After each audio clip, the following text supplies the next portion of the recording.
How much do bottles really open up? And how much do our palates really change over time? Let's revisit some whiskeys and find out. Hey everybody, welcome back to another episode of the Bourbon Hutch. Thanks so much for joining me on this journey through the world of whiskey. So before me today, I've got 3 whiskeys that are hopefully going to help us get to the bottom of those questions. How much do our palates really change over time? And how much do bottles open up and develop? So for each of these, there was a feature of them that might not have shined or really impressed me at the time. The Booker's in particular was pretty hot and wanted to see how that developed. The double rye, in my journey early on, I didn't particularly gravitate toward ryes or love them, so I want to see how that's changed. And the BRT-01, I tasted next to its brother, the BRT-02, which might have influenced things, and felt like, I think it was in this case, that the finish wasn't particularly great. So we're going to dive back into each of these whiskeys, see how they've changed, and whether or not my own palate has changed. All right, so what I've pulled out here are my notes from my original tastings of these. So these will tell us what my previous self thought and was thinking about these whiskeys, and then I'll do it as my current self and let you know whether or not these bottles have developed or my own palate has changed. So starting with BRT-01, my main complaint here again was didn't feel like the finish was particularly long, and I guess again against the BRT-02 it just didn't shine standing by itself. So let's give it a chance all on its own. All right, there's so much butterscotch on this. So much toasted marshmallow and honey. Good cinnamon. Toasted sugars, maybe a touch of red fruit, but the honey is just dripping in the toasted sugars and the butterscotch. On the nose here, I originally had a heck of a lot of butterscotch, some cinnamon, nice, vanilla. Yeah, I neglected to say that. There's some vanilla here for sure. Toasted marshmallow, again, I got that. Light brown sugar, would agree that fits in the butterscotch family, and red fruit. So yeah, I think the nose has stayed strong. I never had any complaints about it. I think it's really, really good. All right, let's dive back into the palate here, and we'll keep an eye on that finish too as we go.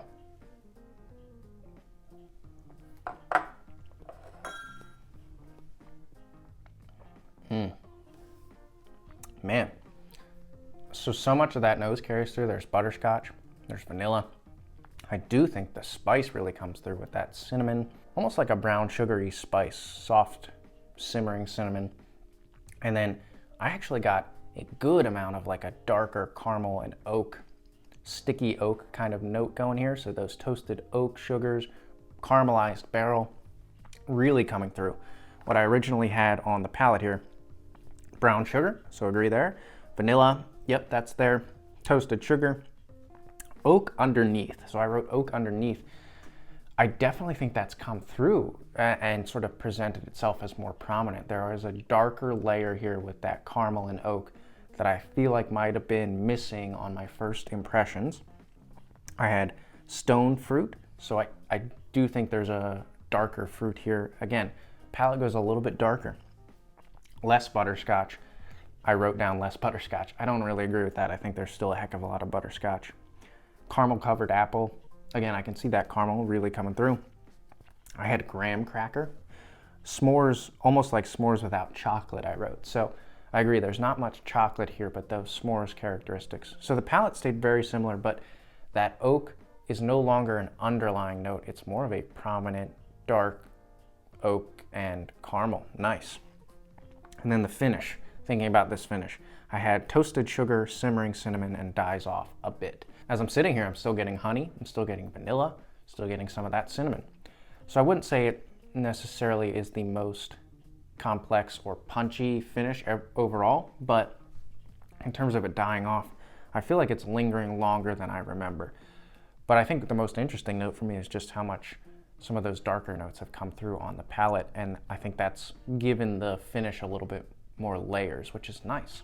All right, so we're kind of 1 for 1 in terms of this developing, and again, just thinking about it on its own, it's really good whiskey.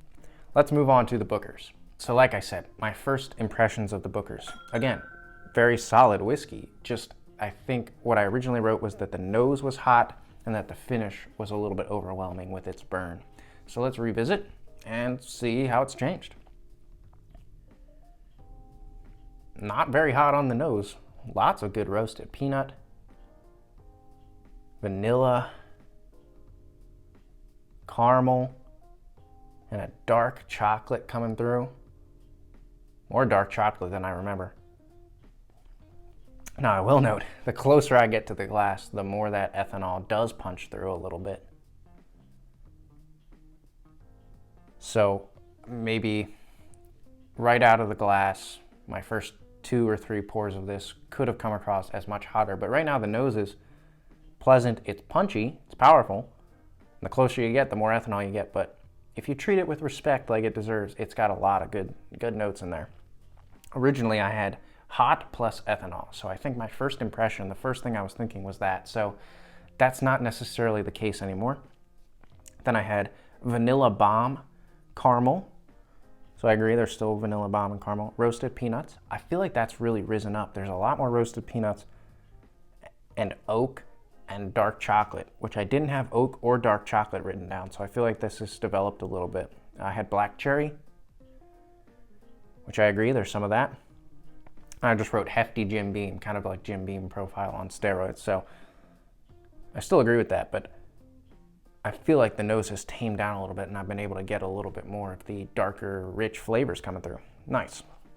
Let's revisit the palate and I'll focus again on that finish, which I thought was hot at first, so cheers.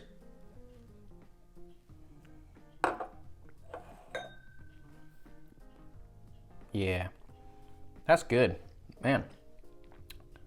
My impression of that is front palate really approachable and sweet, like lots of vanilla, good honey.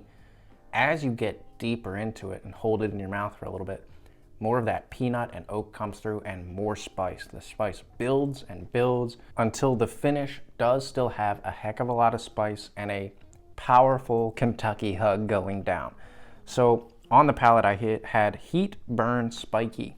I'm rethinking that. I don't think it's forward with its heat or burn, and I don't even think it's that spiky. I think what I'm getting now is a building, blooming spice that by the end of the sip, I still agree with my former self that the finish is hot. I think by the end, it really envelops your palate and has a lot of spice. But as you approach the front palate and even the mid palate, I got lots of good flavors. I wrote here roasted peanut on the palate, still agree that's there. Caramel, yep. Vanilla, yep. Cinnamon, yep, that grows throughout the sip. Less of a fruit, I had some red apple emerging. I don't feel like that's super prominent, it might still be there.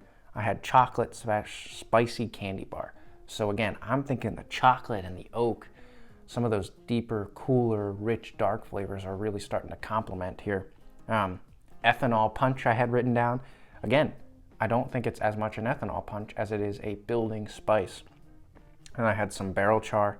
I wrote not super complex, but I'm rethinking that, I mean, yes, it's more of a candy bar, candy sweet experience, but the blooming spice is nice. And then the finish here I had hot, a little overwhelming, but I did have long with vanilla and spicy peanut. I think that vanilla's there. I think there's more oak than I remember. I think there's more honey, and there is that spice and peanut. But I think, again, recapping that, the finish is hot. Like, I wasn't wrong about that, my former self was right. But what's happened is that the nose and the front palate and the mid palate have tamed down a little bit, and I'm able to get a lot more of those darker, rich flavors coming through, which is nice. Like, my first impression was very hot, almost start to finish, and now it's like, yes, the finish gets very spicy, but everything about it is leading up to that spice with some sweetness, which is good. All right, last but not least, we've got the High West Double Rye. Again, for me, this is more a question of how much my palate has changed. I've noticed myself liking ryes more and more. When I first tasted this, that was not the case. Ryes were kind of a new thing, and what I originally got, let's flip to my original notes here, was a lot of spice because of that. So let's go into the nose, palate, and finish. Nice sweetness. There is a rye spice, but mostly I'm getting like a honey, lighter, bright, citrusy lemon zest, some light oak, Some light brown sugar with that as well. Eucalyptus and mint coming through. And maybe like a nice strawberry kind of fruitiness. So a pretty nice rye presence. This is an MGP as part of this blend, so I'm getting some typical MGP notes there that I've come to really like.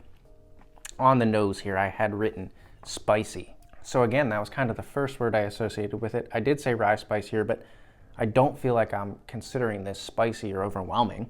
I did have eucalyptus and mint, even menthol. I can see that a little bit. It is a little mentholy. I had hay and grain. So it was coming off youthful. I do think it's still youthful. It might have opened up a little bit and let some of that fruit come through, but there's still a youth to it. I had butterscotch. So again, I think some light oak and brown sugar I noted. It's certainly there. All right, let's go into the palate. Cheers.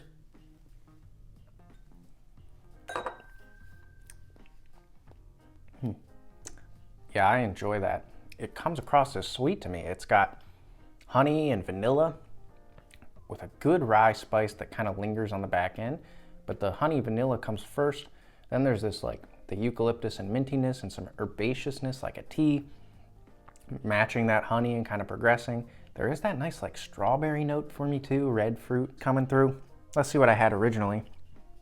I had spicy and minty. So again, spice, the first word I thought was spicy, and I do think there's spice here, but for me, the sweetness is more prominent now. Then I wrote rye spice. So yes, there's rye spice here, but I'm more appreciative of the sweetness. There's honey and tea written down, lemon, and then some darker sugars and some oak. That I still agree with. I think there's some darker sugars, some caramel even, and a light touch of oak that comes through in the mid palate to back end, which is still really nice. Finish, I had written short, and then simmering heat, mint, and zest. So all that spiciness.